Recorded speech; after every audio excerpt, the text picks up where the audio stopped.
that not everything that we see is as it appears. That things are different than people at first think that they are. And even when we meet a new person, they're not always what they seem to be. And there's what they call a honeymoon period when we first meet somebody and everything seems to be sugary sweet, and then they appear to be different. You find out different things about them, which when exposed changes your whole initial point of view. The methods that I use to ascertain what exactly is behind the scenes, or what exactly, or the propensities or tendencies that a person has, is what I call psychic sciences or metaphysical sciences. A lot of people work on crossword puzzles, and I do people's lives and past, present, and future in order to figure out what's happening with or to or around them. To most untrained people, their lives are an enigma, a puzzle, a conundrum, and something which is impossible to figure out. When a practitioner becomes adept at doing certain skills, whether it's numerology, graphology, name analysis, the kaishi, the abracadabra, and I'll explain all these things as I go in more detail. And after a while, when they do it automatically, they know exactly what they're doing. After a while, they cross the line into the psychic, and that gives ESP, or extra or intuitive information. And when they cross over that line, and what their tools become so automatically, astrology, numerology, whatever, are all tools, a way to get somewhere, a way to learn, a way to get to a point. And when they keep crossing that line, they go into what I call non-physical reality, and they start picking up extrasensory or psychic information. And I call that entering the world of non-physical reality. And the practitioner goes into what I call automatic speech. They know their science so well that they do it automatically, and then extras come out. And in fact, the practitioner hears it for the first time as they're saying it to the person. So they too are being informed of this extra information, and it's what I call automatic speech. Now, most people see a gypsy witch on the boardwalk, or a mama lagooch, as I call them, on a street corner, or some old lady that is good-hearted and good-natured with a little deck of cards in a drawer that she pulls out once every so often and gives people what I call little tidbits, which aren't really a reading. It's a little jostling of this and that, and asking questions and probing, and communication goes on and on, back and forth. And the person asks questions which gives answers. Basically, if you ask questions, the questions have answers built into them, or they tell the story just by the nature of the question. And it's a cute thing, and it's nice, and everybody's well-intended, and it's for entertainment, and it's fine. But it doesn't get into that automatic thing, and the person's really untrained, and what they're doing is a little on the raw side. They're like uncooked food. They're raw, but well-intending.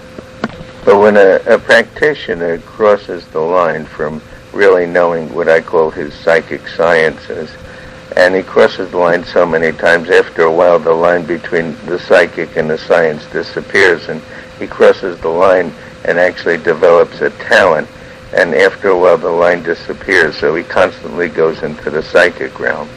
And that takes years and years of practice and knowing your art so well that you don't even have to think about it.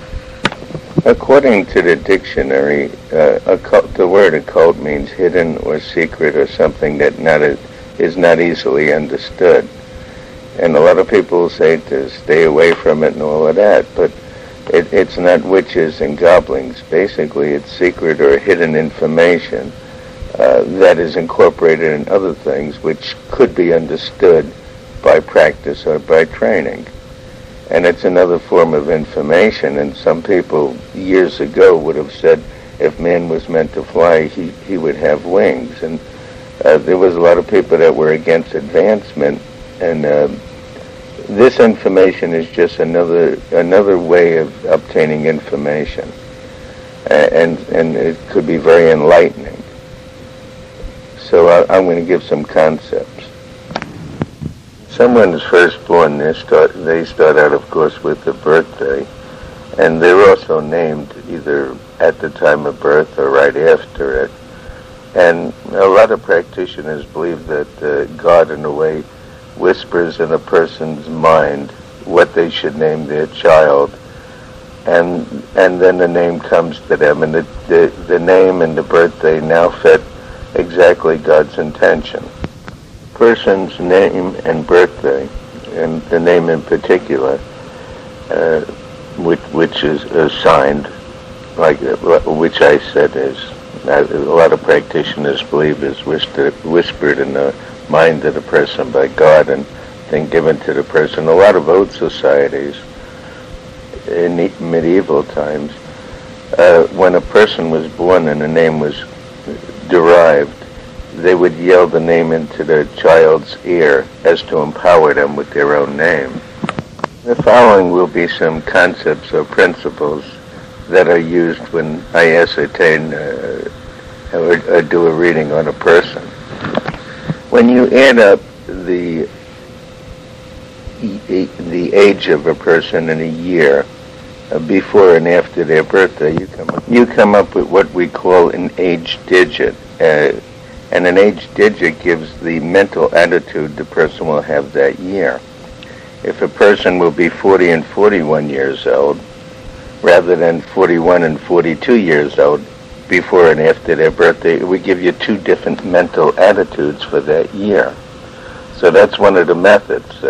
We take the numbers, we add them together, we convert them to planets, and it gives you the mentality that the person will have, the mental attitude for that period of time.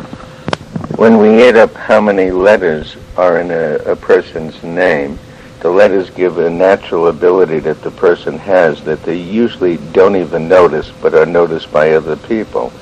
For instance, if you add up a certain amount of letters in somebody's name, it may come to generosity. And people will notice that the person's a very generous person, but the person won't even be aware of it because it's such a natural thing for them to do that they don't even consider it an attribute.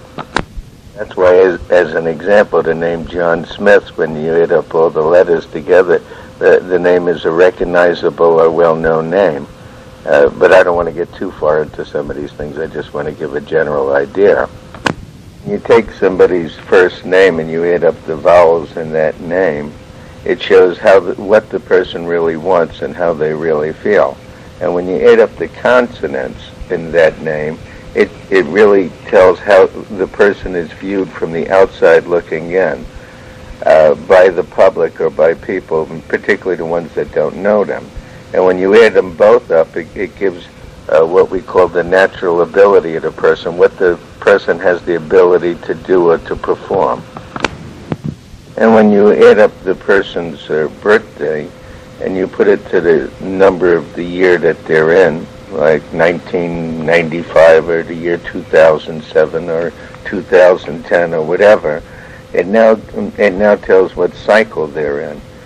And you can compare this to astrology, but astrology only has 12 different cycles that it gives with the 12 different signs.